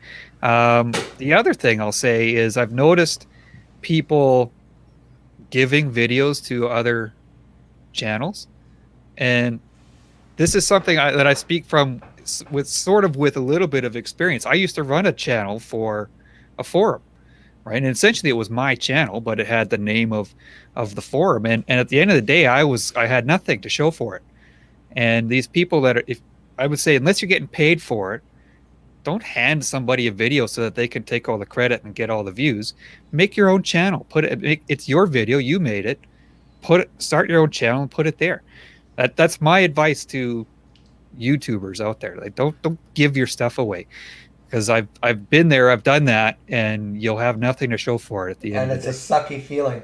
And one good thing about that is, your numbers are now larger than that other group, right? It took a while, but we passed them, and that's the lesson to learn here is that at the end of the day, people go to where it's interesting. People go to where they're entertained, where they get something out of it. And the fact that your numbers were able to surpass them, it's a tribute to you, right? Yeah, also too, Chris, I mean, I know exactly how much time and effort and skill you put into your videos. It's your video, so you get to choose where you want to put your video. It's up to you. That's your time and skill and effort, and that's your choice of where you want to post your videos. And if your video is posted on your channel, Chris, then that means that people realize, oh, this is Chris and B Mother making this video. And so it's basically your choice, Chris. And it's ultimate. It is. If people can do what they want, that's fine. But my advice is, I'm giving unsolicited advice at the moment. Start your own channel. Don't do it for somebody else. Do it for yourself. Absolutely. You'll get way more out of it at the end of the day. So that's my last beef. My last beef is the YouTube. So, just as a closing thing, like, are we doing something in a couple of weeks? We're gonna get together again. Yeah, we'll finalize some dates here, but yes, Statue Awards is starting.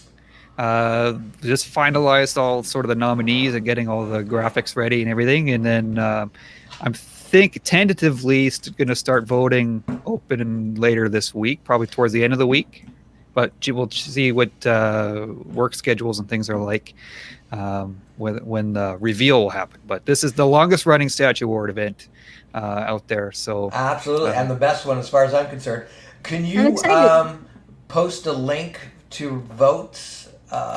We will, yeah. So it'll be, people can just go to statueawards.com and it'll redirect them to that once it's ready. So should be up there. So keep an eye on the Facebook page and Instagram, things like that. It'll be out there. I'm sure you'll see it. So be sure to vote when it opens up. So that's coming up.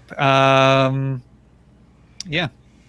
Oh, one other thing I want to say, our channel, just give thanks to everyone who's subscribed to our channel. We went over 500. It's kind of a little milestone for our channel. We went over 500 recently. And so as a channel that doesn't, create content for content's sake, I think that's a pretty good number. We're doing okay. So thanks to everyone who's watching the show now and has watched past episodes. Thanks for tuning in. Absolutely. And feel free to ask us if we're going to be reviewing something, because most of us buy the same stuff that our viewers are watching, but we may not review every single piece. So, we're always open to talk about it too. Mm-hmm. All right. So I think that was a decent 2020 year in review. Got some F-bombs out of Charles, which that's right. You don't get that very often. I didn't drop an F-bomb. Yeah, this is our first R-rated show. Or it's PG. But I was complaining to my wife about this customs guy or this customs episode, and I shouldn't have done this, but my son was there and he's like, "Wow, that was a lot of swearing, Dad." It's like, okay, yeah, he's heard all the words before, so it's okay, it's fine. Yeah, but I didn't hear you swear that often, so that was it was interesting. And now we know, no, just don't mention customs around Chris. Yeah. So yeah, guys. So we did some venting. We also talked about our favorite TV shows and movies and statues this year. So last year wasn't a total bust, but hopefully this year will be a lot better. And I'm looking forward, and Charles is looking forward to this statue award show. It should be in about 2 weeks. Should be in about 2 weeks. Maybe as Chris said, we will definitely finalize the date and then send it out. So I guess you'll see us next time for the Statue Award show. So thanks everyone for watching. Thanks everyone for showing up. Yeah, thanks everyone for tuning in. Talk to you later. Take care, guys.